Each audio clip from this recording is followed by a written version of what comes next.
Hello guys, I hope your isolation is going well. And if you're in your isolation to be as fun as mine, and it's really fun, please subscribe to me, it's a massive help.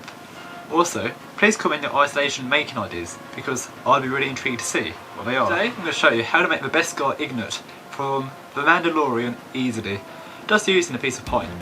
And I was really inspired by this prop because the Damascus steel pattern is just beautiful, and I had to make it. So, let's get making. So first of all, I chose a piece of pine scrap. Next I marked the dimensions, 80 by 160 by 16mm, ready to be machined. Don't worry you haven't got power tools, because you could cut it by hand, or buy it pre-machined from a lumber store or DIY store. Once it has been cut, sand the block with 120 grit, and I also sanded the corners to give it more of a natural aesthetic. To fill in the grain, I used wood filler, but you could get the same effect with a filler primer. Once the filler has dried, I sanded it to 120 grit, then covered it with a coat of sanding sealer.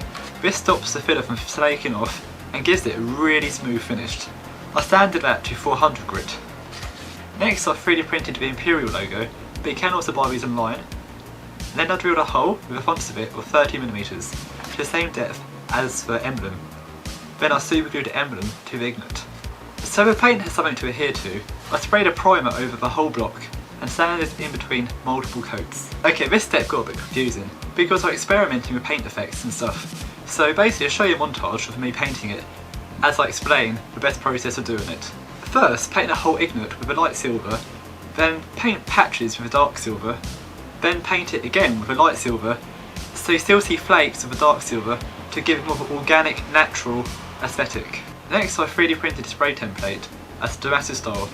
I also drew a pattern on Illustrator, but if you haven't got a 3D printer you could quite easily draw a pattern on paper and cut out with a scalpel or card, or even acetate and spray over it.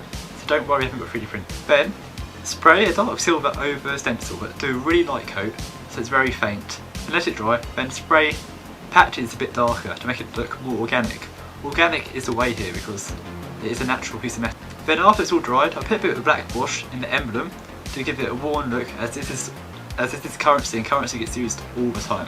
Then I painted a whole ingot with a glossy varnish to make it look more metallic and probably more expensive as well. And it's done.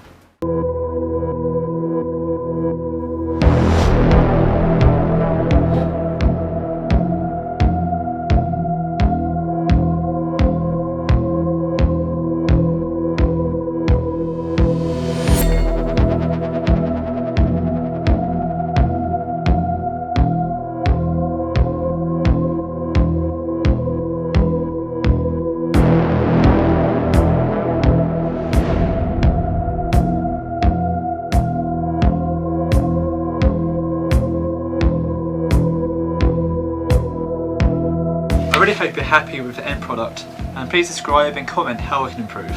So, thanks for watching and goodbye.